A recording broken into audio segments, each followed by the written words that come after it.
For a while now, I've had a love hate relationship with AI and a lot of inner conflicts about it. Teaching it and using it felt like I was selling out. So I sat with it for a few weeks instead of pushing it down. Look, I love what this technology does and what it makes possible.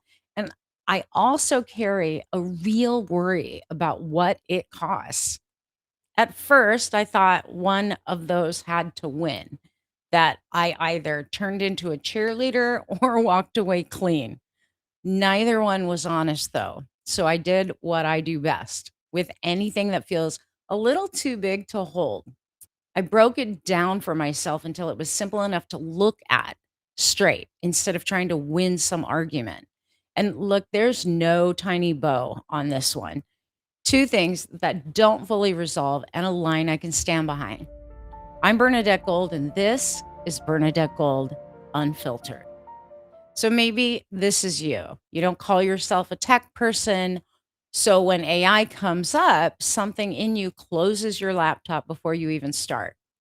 Maybe it feels like it's been built for somebody else, for the young people, the coders, not you. I mean, I'm 59 and I've heard a lot of my peers say they feel like they're getting left behind.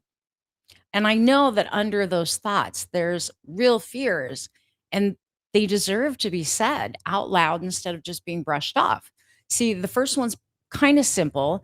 You think you're not techy enough and you'd rather not look foolish trying. The other one runs a little deeper. I had a client say straight out, she won't touch it because she's sure it's going to make her stupid and she'll stop thinking for herself. There's another line too that almost nobody wants to say out loud. Using it feels like betraying your own values.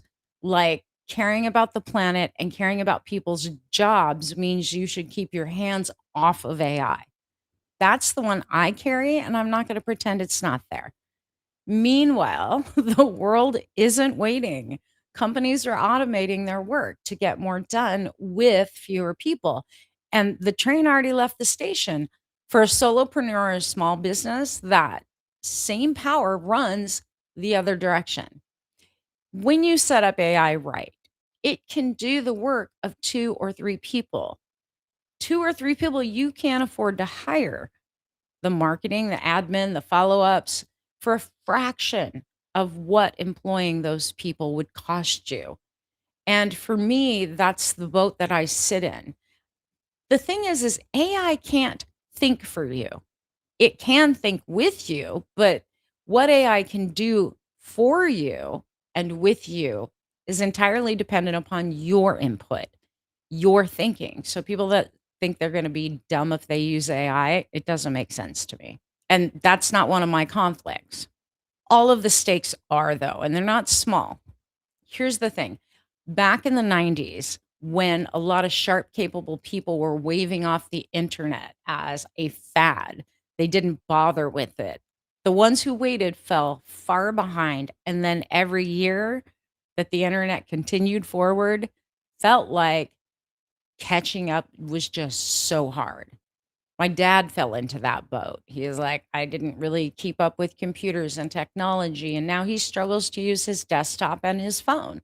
AI technology is moving faster than what the internet did back in the 90s. But here's what I want you to understand about AI: there's never been a clean line between AI and the rest of our technology.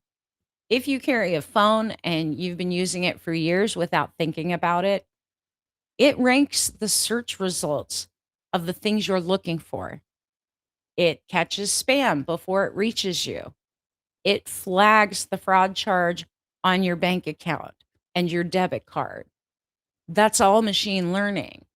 That Siri, the Google Maps, all AI. And it's been AI the whole time. Most people are swearing off AI altogether, and yet they're already standing inside systems and technology that use it. It doesn't resolve the real worries. So let's not pretend it does. People aren't refusing AI over what's already baked into their phone. They're worried about the new wave and these gigantic data centers going up to run it. You already use AI isn't the end of the conversation. It just kills the fantasy that there was ever a clean switch to flip over to get yourself out of it. There's no clean switch. We're already in it. The real question was always which uses at what cost and owned by whom. I mean, the cost of AI is real, and the wrong people are actually paying for it. The corporations that are building these data centers are some of the richest people on earth, and they get tax breaks, cheap power, and sweetheart water deals to build their AI centers, only to profit from them. And then the strain on the grid and the water shows up on all of our electric bills, our utility bills. They earn the profit and then they hand the public the tab. And the jobs they promised when building those AI centers disappear as soon as they're built. The fix isn't complicated. The companies building these things are making the money off of them and they should be paying for them, keeping up the grid and the water they lean on, and then answering for the damage to the environment and the people living next to them. Profit and responsibility belong in the same hands. Right now, they aren't. The fear about AI gets oversold. So let me be clear and precise. Data centers use roughly 1.5% of the world's electricity. And one thing you type into a tool like this uses about as much power as a light bulb running for a couple of minutes. The load is real and it is growing, but it's smaller than the panic makes it sound. The real problem isn't who profits while everyone else absorbs the cost. Take China, because the way it gets talked about here, half of that is propaganda. And the truth is way more interesting. China's pointing AI straight into people's everyday problems. In Hangzhou, an AI system runs the traffic lights. And when an ambulance gets dispatched, it clears a path of green lights ahead. So emergency vehicles reach people about 50% faster. That's AI used to get a dying person to the hospital faster. The state directs the build out and pushes hard on renewable energy to run it. And they're not saints. I'm not saying they are, because they're also burning their biggest wave of new coal in years. It matters. It isn't clean versus dirty. It's who all of this is built to serve. China's aiming AI at its citizens, their health, their roads.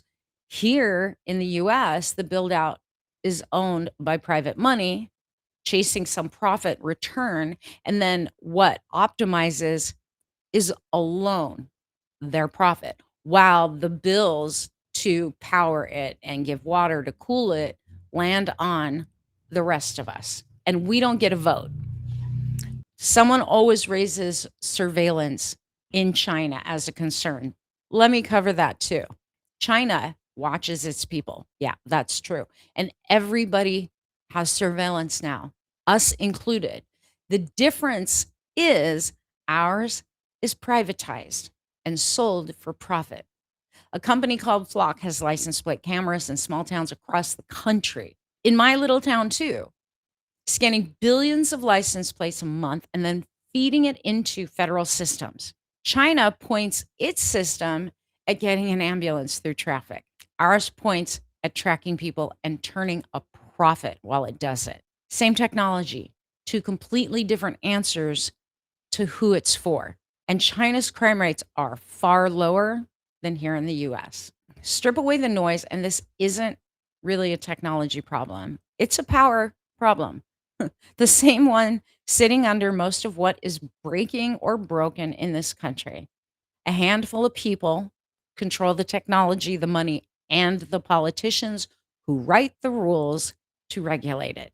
And they answer to no one. There's no accountability while the rest of us live under it. When you concentrate that much power in the hands of a few with nobody to hold them responsible, the harm will never stop. It will continue to compound. That's the part I just can't make peace with. So, yes, I can use AI and I will. The way the law protects the 1% controlling AI is wrong. And I'm going to keep saying it. And I don't think that I'll ever move beyond that point. I also hate how oil is getting ripped out of the earth without end, and yet I still own a car and drive it like nearly everybody else. This is the same juxtaposition. You can use the thing and refuse how it's controlled both at the same time. This isn't hypocrisy. It's being honest about living in a world we didn't get to design, and then you have to adapt to survive within that world. All of this is a world situation. The next part is mine, though. It's the reason I'm making this turn now instead of a few years ago. See, I've been seeing what people are carrying, the need to make money, to work through all of the stuff that's being thrown at us. I see the things that's holding them back to finally break through to what they've been chasing. Watching people go through this has been hard on me. And the hard math I have to face is simple. There's one of me in private sessions and small groups, and I can only reach so many people before I burn out. I run out of hours while the need's enormous right now for people to get the help and the direction and guidance they need. So, my time and my body, I still have to take into consideration. And I learned that the hard way. Some of you know I'm rebuilding my life and my business after fighting cancer for nearly 16 months, and it changed what I'm willing to give of myself. I had to get super clear, clearer than I've ever been about what I'll give to my mission and what I have to keep for myself. My time, my energy, my focus, the clarity, that's the ground. Everything else has to be built upon. AI has allowed me to take the way I actually think through a person's situation, the patterns I've spent a lifetime learning how to read and build it into something that can help people when I'm not able to be in the room. I just created an income generator blueprint, an exit blueprint for people who are in businesses and have jobs that they hate, but they're tied to the income. I built my income architecture foundations course for people who are just starting business that has everything they need, kind of a business in a box. And being able to use AI in the process of holding my methodology, holding my frameworks, holding my processing, and delivering it to people when I'm not there not only helps those people, but it gives me back the time I need to make sure I'm not overworking. I can keep my health in proper perspective, eat right, and sleep. And having that ability has sent me deeper into my work, not away from it. It's done something for me that I didn't really expect. One of the tools I'm building right now, like I said, is the exit blueprint for people who have built successful businesses and careers, but they're miserable.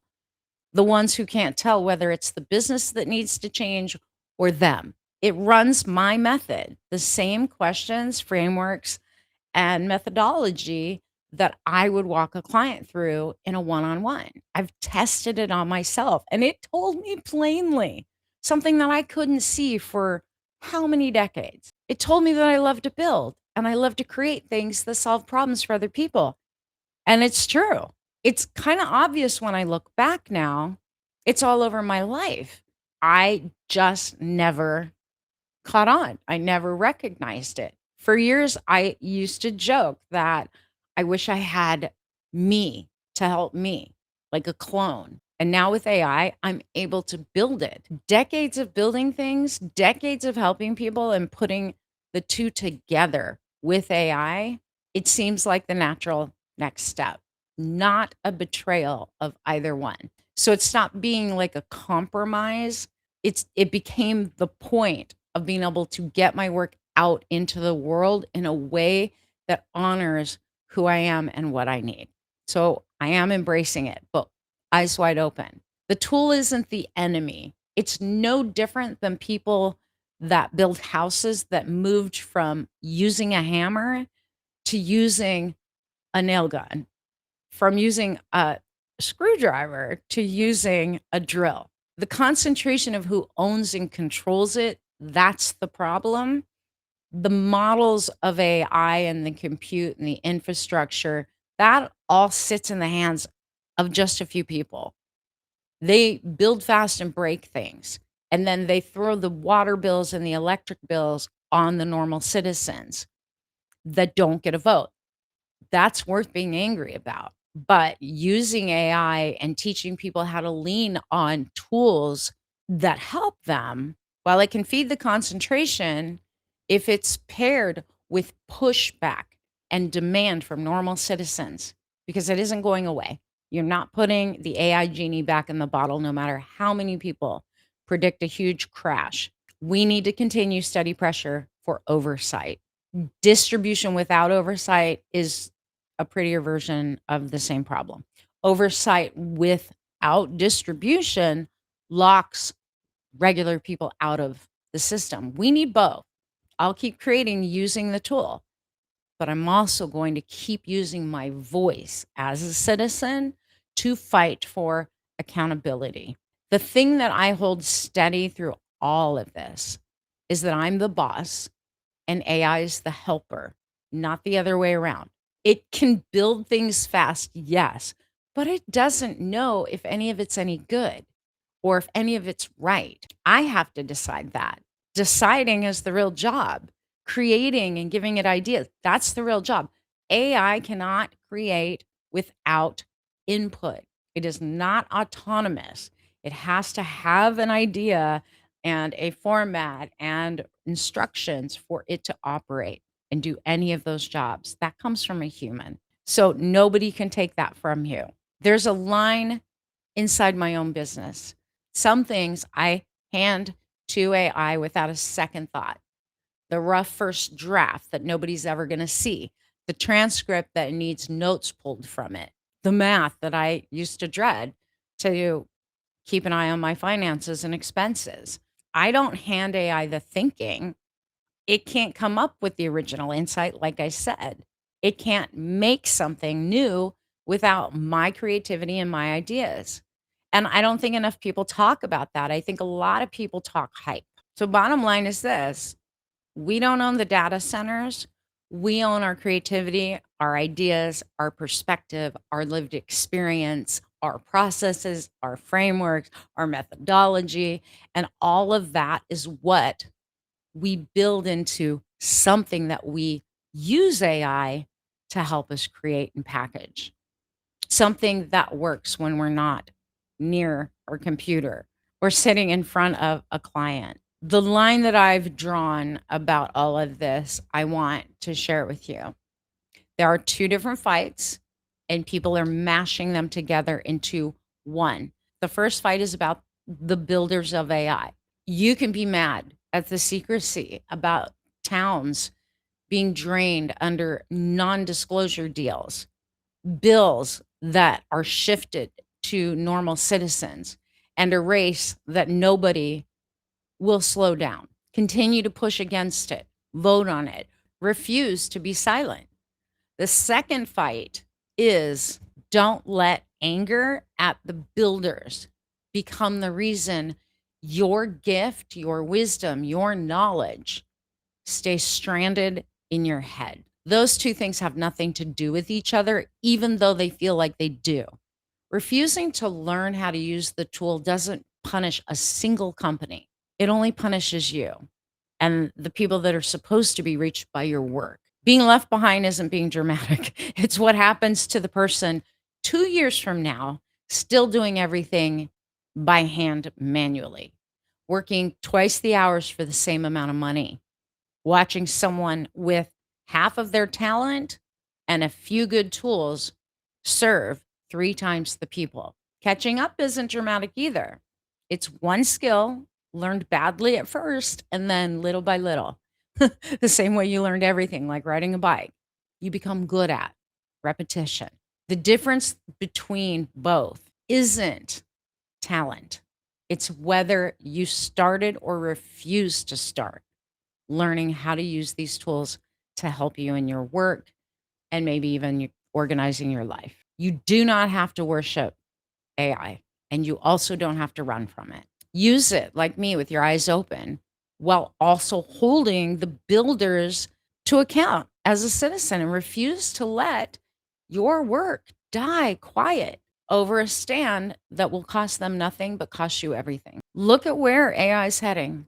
I see people daily who need to create income, and the job market keeps shaking under everybody's feet. I've shared before the studies that projected by 2027, freelancers and the self employed will be the majority of the American workforce. More people working for themselves than for a company. That is the direction we're heading, with or without any of our permission or consent. Learning to use AI now is staying current with the world that we're about to be living in. That's where I've landed, not settled exactly. Both are truths that are still within me. And I think they're supposed to be. The discomfort keeps me honest while I walk through the use of AI in my own business instead of pretending that the whole thing is either evil and dark or all good and all light. It's neither. If you want to learn more about how I'm building solutions for AI and helping you understand how to implement it into your business, make sure you follow the podcast and follow my YouTube channel. I want to help people that feel like they're not tech savvy enough for these tools. It actually makes using tech easier. If you are interested in any of my work or you have questions and you've got topics you want me to cover on this podcast or in future videos, just reach out to me. Go to my website, bernadettegold.com. I'll leave you with this. For today, the only thing that I'm asking is it principle or fear dressed up as principle that keeps me from doing certain things with the tool? You can ask yourself that question. Until next time, you've been listening to Bernadette Gold Unfiltered.